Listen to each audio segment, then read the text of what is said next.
for inviting me, and sorry for the wait. So the first thing that you would have seen had my PowerPoint presentation been visible is that the title of my talk is actually not Republicanism, Democracy and the EU. There is an I that got lost at some point. The title of my talk is Republicanism, Democracy and the EU, and we're going to see in a moment what that means. However, I also made a mistake in the sense that if I had to decide now which title I actually want to give to the paper, I would probably call it Is Democracy Really a Third Way? So we're going to see what that means in a moment. The paper is an incredibly and ridiculously big picture paper. I'm not sure whether I should or should not apologize for that. I don't know whether this is an appropriate or inappropriate thing to have at the end of a conference, but anyway, this is what it is. What is it in particular? It is an attempt to, let me wait a second. It is an attempt basically to draw from some very broad assumptions about what I think that an appropriate theory of global justice should be, a couple of implications for how it should think about the debate over institutional design within the EU, and in particular whether it has some insights or not over the very, very old debate about whether the EU should has actually and should have an intergovernmental as opposed to a supranational nature. So about the intergovernmental as opposed to supranational nature or mission of the European Union. So just to go a little bit more into detail in that respect, but perhaps not much. Basically, the fundamental idea from which I want to start is a general approach about how we should address issues of justice beyond borders, a fundamental approach that tries to overcome, in some respects, the dichotomy within the global justice approach between what you might call statist and cosmopolitan approaches. Statist approaches being, broadly speaking, in this very, very broad dichotomy, approaches that think two things. First, that issues of social and distributive justice only apply within borders, and second, that subjects of justice beyond borders, the agents and subjects of justice beyond borders are not individuals but states. And cosmopolitan approach is actually denying both assumptions, namely thinking both that the subjects of demands of global justice, even beyond borders, are individuals, and that as a consequence,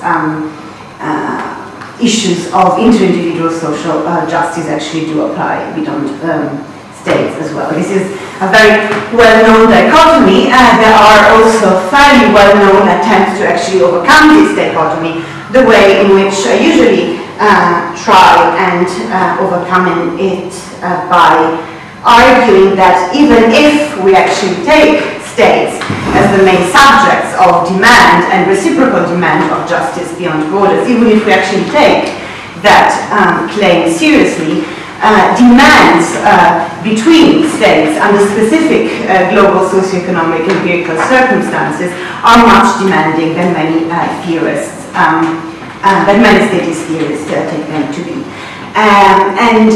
One respect in which I think that is true and has implications for EU institutional design in particular, so for regional as opposed to global institutions, is that under specific global socioeconomic circumstances, there are two aspects of state sovereignty that are threatened or that are problematized if certain global dynamics are left as they are, namely largely unregulated. And I call these two aspects the positive and the Republican aspects of state sovereignty, or the positive and Republican aspects of self-determination.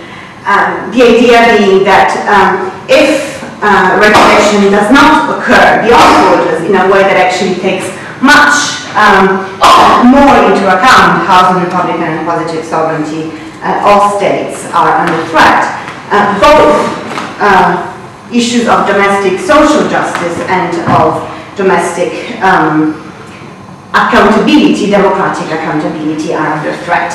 So this is in a way a statist argument for a thicker global institutional design. If you want to put it in a different language still, and we're going to see this is a language that has implications for EU institutional design, it is an argument that starts from the normative point of view, from a position of moral internationalism, duties, moral duties are fundamental duties beyond, between states, but that from a morally internationalist position reaches a position that institutionally, in terms of institutional design, is a supranational one, or if you like, is moderately cosmopolitan one. So it is an argument according to which, in a way counterintuitively, the content of our duties of justice can be in a way less demanding and more modest and lead to actually institutional implications that are more demanding. So you can go from moral internationalism to institutional supranational. You might actually have to bite into more supranational institutional design than your initial normative assumptions would lead you to think. And the way in which I'm going to suggest that this kind of position might have implications for EU institutional design is by asking whether this kind of position which divides the question about whether we should be internationalist or intergovernmentalist, if you want to put it that way, and or supranationalist into a moral and institutional question respectively, I'm going to ask whether this actually has implications for the debate on the EU in particular, whether the nature or the mission, if not the current nature of the EU, should be intergovernmental or supranational. And something that I'm going to address is one specific way, and a relatively recent way of actually overcoming this dichotomy even within the EU normative and to some extent also institutional design debates, namely a theory and a set of approaches and proposals according to which the EU is neither intergovernmental nor supranationalist, properly speaking, is a kind of democracy, according to which this is actually a proper third way. And I'm going to ask, basically, whether an account of democracy is compatible with the idea that I have suggested, namely that states have strong obligations towards one another, even if we think that it is states and not individuals that have obligations of justice beyond borders. And I'm going to suggest basically that the dilemma is there again, namely that democracy is perhaps an attractive normative standard, so that perhaps we should be morally democratically, but that institutionally that doesn't really lead us to overcoming the question and the dilemma between intergovernmentalism and institutionalism. So we are back to that problem, basically. So then the first part of the argument is an argument against for stronger obligations, even if stronger obligations beyond borders, even if we actually consider states as opposed to individuals to be the subjects of obligations of justice beyond borders. So what is that? What is that claim based upon? And again, this is going to be a very quick and sketchy way of leading you through that argument, because what I'm actually interested in is whether that argument, if correct, has implication for EU institutional design. It is an argument according to which, I'm sorry, I'm just going to read the slides, perhaps it's the best thing I can do if you cannot see them. According to which, if one cares about sovereignty and self-determination truly, one should also acknowledge that under specific global socio-economic circumstances, it is only through the establishment of supranational institutions with some limited but still significant sovereign powers that we can enable states to actually be able to exercise sovereignty again and peoples to exercise self-determination again in a meaningful way. So that actually it is necessary to give up chunks of sovereignty in order to get it back in an effective way. The argument being based on the idea, broadly speaking, that if we care about sovereignty and self-determination truly, we should pay much closer attention to the way in which dynamics that are currently unregulated systematically endanger the capacity of states to make autonomous and sufficiently discretionary decisions over a variety and range of internal matters and policy choices. So basically, the argument is based on the idea that if we actually care about popular sovereignty, we should care about the ways in which negative externalities that are caused by these unregulated dynamics actually threaten popular sovereignty. And the only way of avoiding that is via tighter regulation of those dynamics, which is going to involve actually giving up some chance of sovereignty for sovereignty's own sake.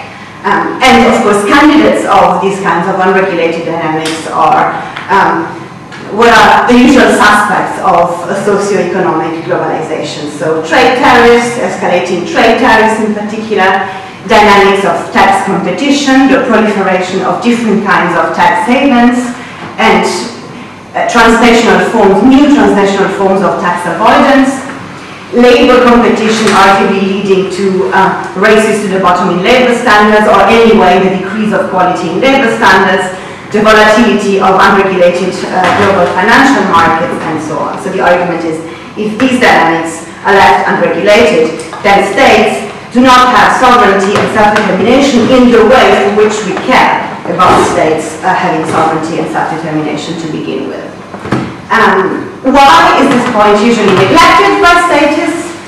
The point is usually neglected by statists, exactly, I argue, because they focus, although they actually don't mean to, because they care about sovereignty because of what it means to citizens of sovereign states, because they care about what qualities mean to citizens. In spite of that, statists, when it comes to defend sovereignty, concentrate and focus on an unduly narrow conception of sovereignty. When it comes to saying, because we care about the quality of decision-making that happens in polities, we ought to actually honor and respect sovereignty, and the only kind of sovereignty that they actually mean at its second stage, and I find that second step particularly problematic, is negative sovereignty, non-interference in a directly coercive way.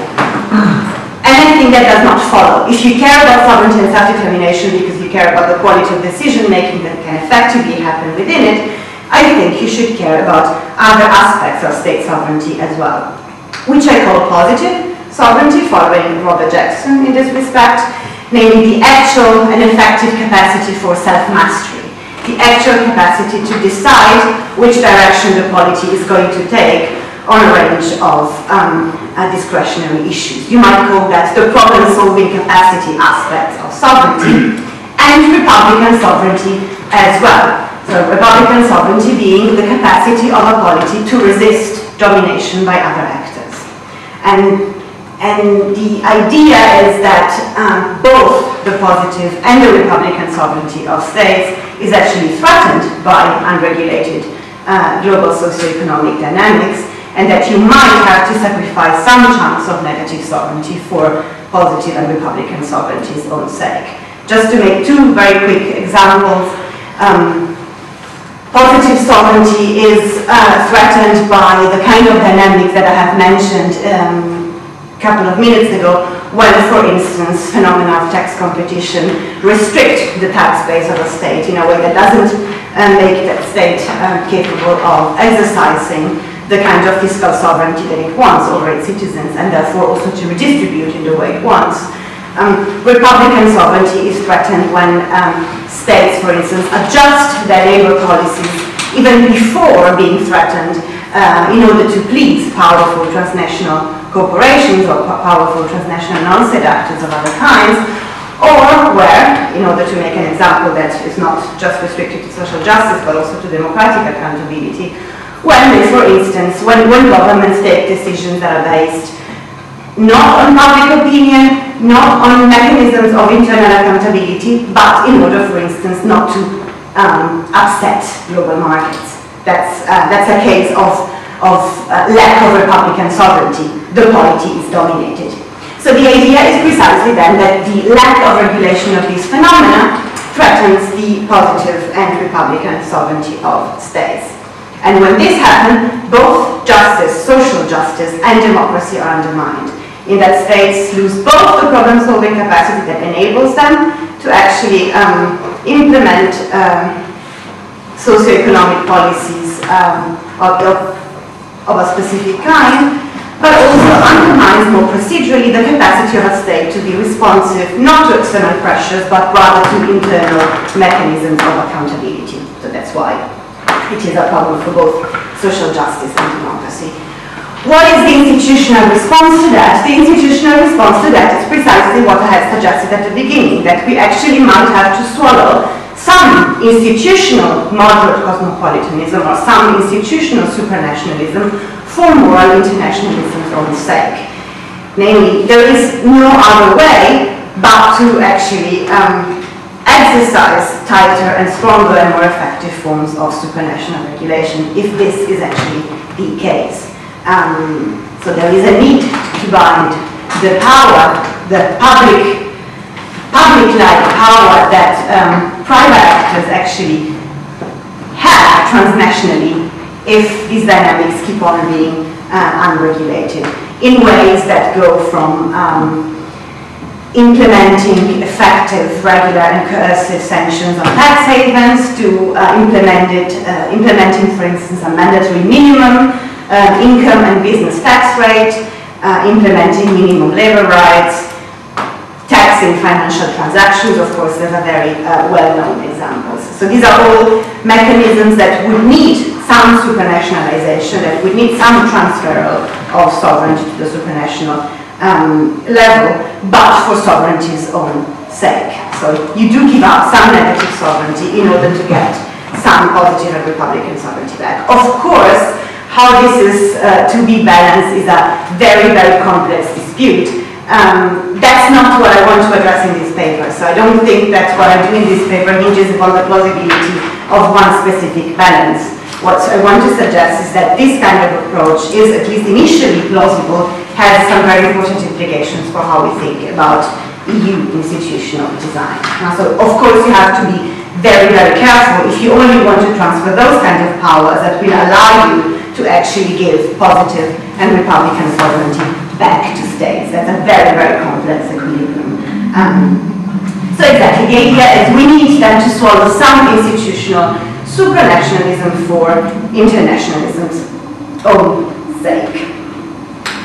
So this separation between the moral and the institutional level, I'm going to ask, does this have important implications for how we conceive of the nature and mission of the European Union? Does it have some implications for whether we should have or we should advocate an intergovernmental as opposed to supranationalist conception and account of the European Union? That's of course a very, very, very long-standing debate, a debate that in some way reproduces the statist cosmopolitan debates in global justice, not entirely, but in some way it does reproduce it. And the kind of approach that I've only sketched in the first part of the paper was that things are not that simple. You cannot have that simple dichotomy between statist and cosmopolitan approaches. Things are actually more nuanced than that. Does this have implications for the debates on institutional design within the European Union? And there is a fledgling literature that seems to suggest that actually, yes, this is the case, as in even in issues of institutional design, we do not actually have to choose between intergovernmental and institutional conceptions of the European Union. There is a third way, and that third way is called democracy. So the EU is not a coalition of states for mutual self-interest. It is not a federation or a supranational demos. It is a democracy. It is a polity of multiple polities. It is a polity constituted by multiple demoi, as opposed to being one demos, one supranational demos, or being a coalition of governments for negotiation over mutual self-interest. So it is a polity, but the subjects, the citizens of that polity, are demoi as opposed to being individuals.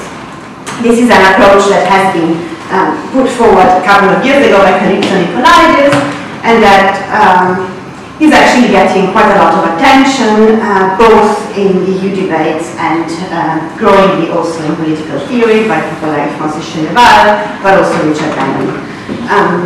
So the idea is that the citizens of the EU are the demoi. in a very fundamental way. So what is then the mission of the European Union from that point of view? If we take the demon to be the citizen. So if we take actually the EU as being a polity, that's why it is different from intergovernmentalism, it is a polity, but we take the citizens of that polity as being demon rather than individuals. That's why it is different from supranationalism or federalism to core. Well, according to Sheleval and Nikolaidis, this has two major implications in terms of general normative principles that we should devise for the EU. That the citizens are exactly not individuals but democratic states peoples, demoi, and what they do in being equal citizens within the European Union is recognizing each other's institutions of freedom, so recognizing each other's popular sovereignty as opposed to just negative sovereignty. So that's what they have to do. That's why they constitute a polity, to actually protect and recognize each other's popular sovereignty, but also at the same time, and then in a way a domestic analogy, it reproduces the dynamics of what individuals actually have to do when they enter into a polity.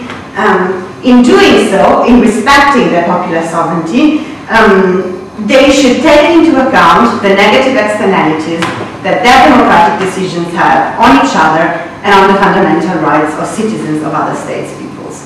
So that's exactly what the domestic analogy comes from.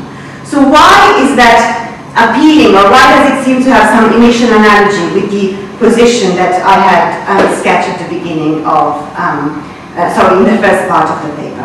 Well, first of all, because the idea of a polity of demoi characterizes precisely that idea of catering for the more bottom-up aspects of sovereignty that are captured by the idea of positive and republican sovereignty as opposed to negative sovereignty. So the idea of positive and republican sovereignty tries precisely to capture the popular aspect of popular sovereignty, the idea that we want sovereignty because we want to have a government polity as opposed to just a state that we refuse to look what actually happens inside.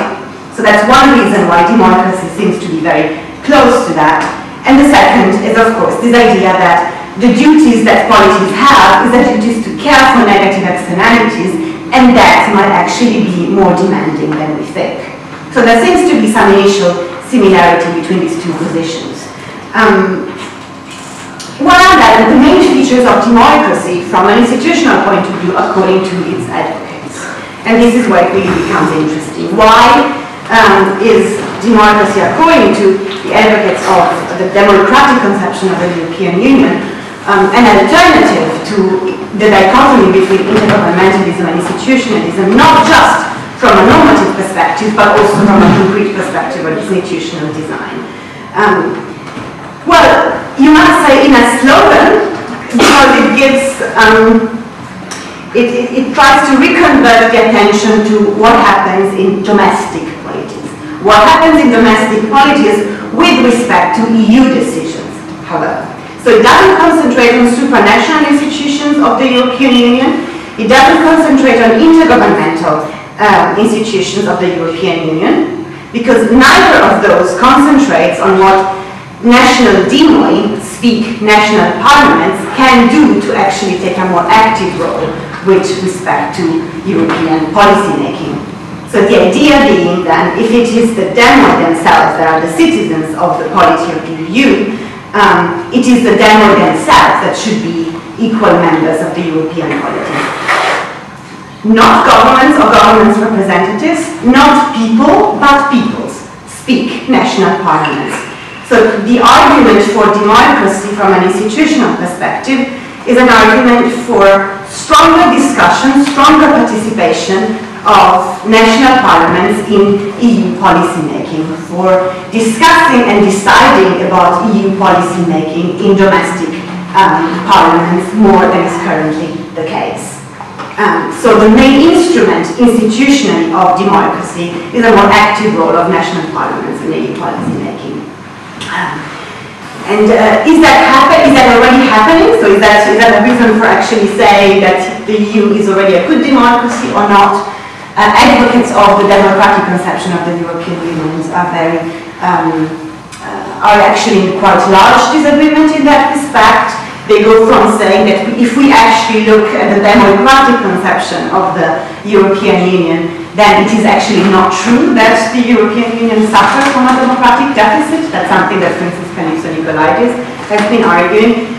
To arguing, like Richard Bellamy has recently done, that actually it is. Actually, there is a lot of democratic deficit as well, and that the absence of democratic mechanisms is also what largely explains the current crisis. That national parliaments weren't given enough power to decide of issues concerning the sovereign debt crisis that has been preoccupying the European Union in the last 2 years. So actually, no, the European Union suffers from a big democratic deficit, and it is even one of the major explanations for the current crisis. So actually, this is putting forward a normative idea that also has a strong critical potential. The way in which we should reform the European Union is not by not allowing it to be supranational, or by making it way more supranational than it currently is, but by actually making it more democratic, namely by strengthening the power of national parliaments themselves in EU policy making more than is currently the case. So then the question then, and with this I slowly draw to a conclusion of the presentation, is democracy really a third alternative, even from an institutional point of view? Is democracy really something that, even from the point of view of institutional design, and not just from the point of view of normative ideal, constitutes a third way and a way of solving the dilemma between intergovernmentalism and supranationalism? I doubt that that is the case.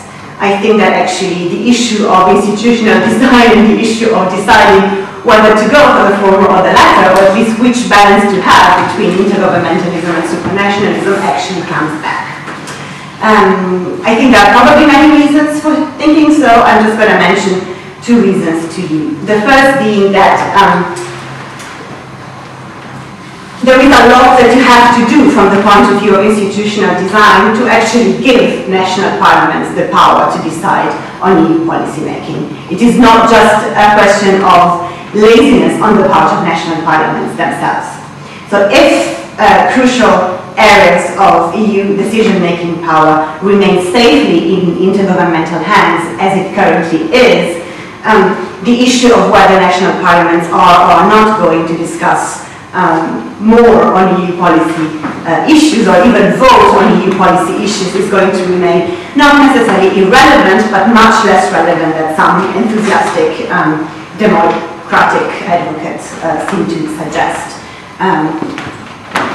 The example that we really think about the more recent examples in the current crisis, which is exactly the example that Bellamy wants to make. I seriously doubt that in the current institutional design, stronger discussion on what to do on the bailing out of Greece within the national Greek parliament would have really changed the situation.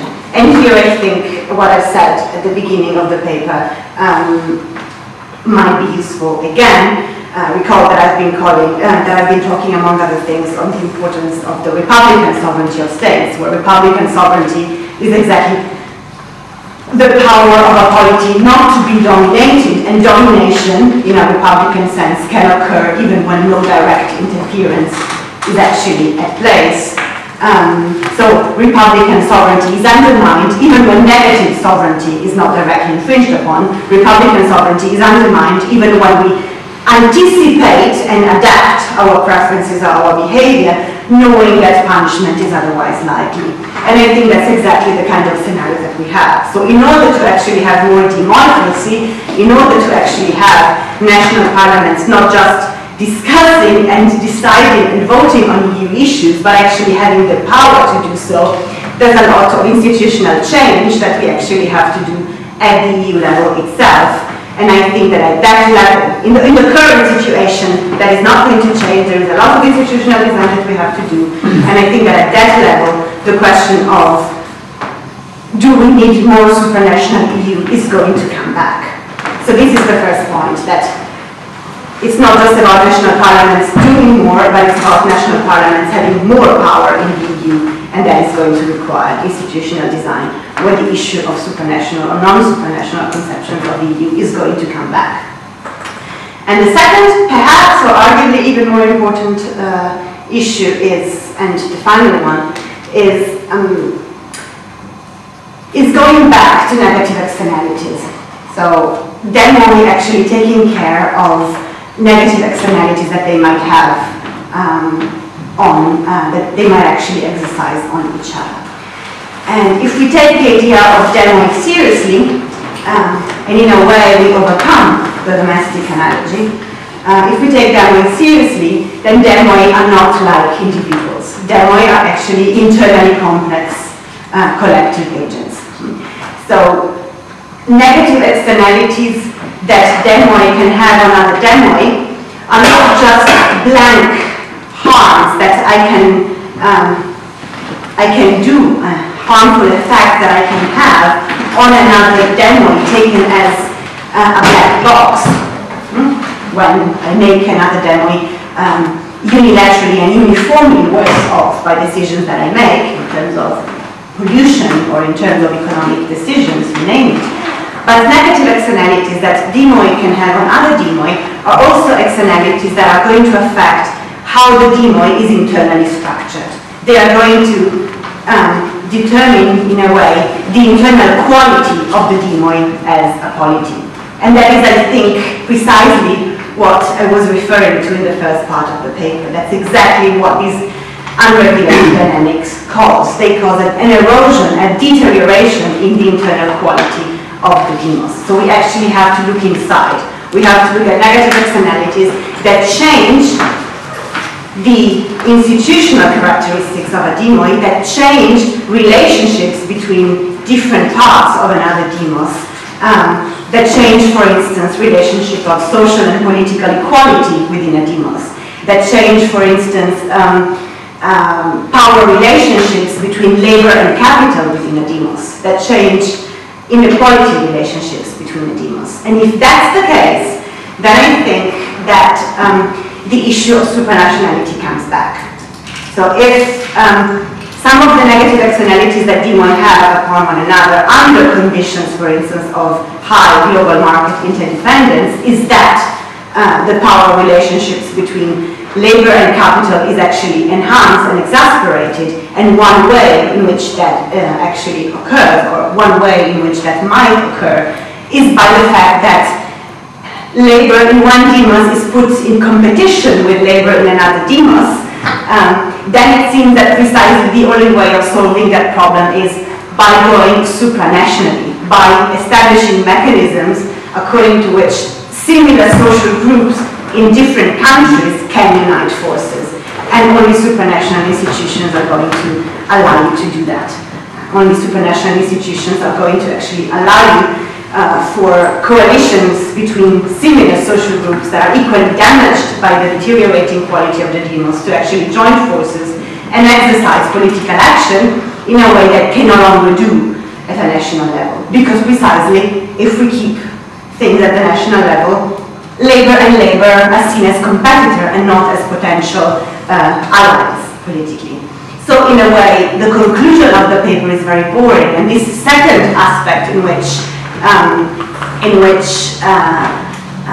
I don't think that democracy is going to have, going beyond the decision of whether we go for EU in an intergovernmental or in a supranational conception, is very boring, because I think that we are back to square one. We are back to two of the old slogans of supranationalist, or let's say mildly federalist conceptions of the European Union. So if we actually take these two worries with democracy into account, then I think that there is no alternative but to carry on hammering the point home about two very old slogans of European federalists, namely one, that we should give more power to the European Parliament, and second, that probably one way of giving more power to the European Parliament is by starting to think of European parties in a proper sense, not European parties that are just ex post coalitions after European elections that are mainly held on national agendas, but European parties in a more proper sense.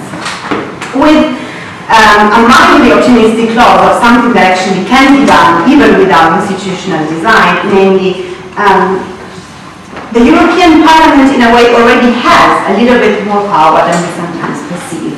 And it does have a little bit more power than we sometimes perceive, precisely in these kind of issues that I've just suggested, namely being capable of actually catering transnationally for weak social groups that can no longer put forward their demands nationally quite as effectively. Something that I just would like to mention in conclusion is a fairly recent, a couple of years ago, decision of the European Parliament that it was actually incredibly crucial and that got very, very little attention by the press in several European countries. So the European Parliament managed quite effectively and with a quite clear-cut decisions to actually block a directive of the Commission to liberalize working hours.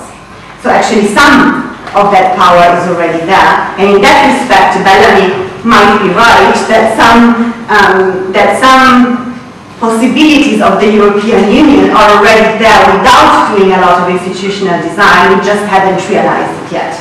Nevertheless, I think if we care for democracy, but we take these two words that I've mentioned into account, then even democracy is in a way a normative idea that we might consider a third way in a general sense, but institutionally not really, or institutionally it doesn't really constitute a way out of the call for a more supranational institutional design of the European Union. Thank you. Okay, thank you.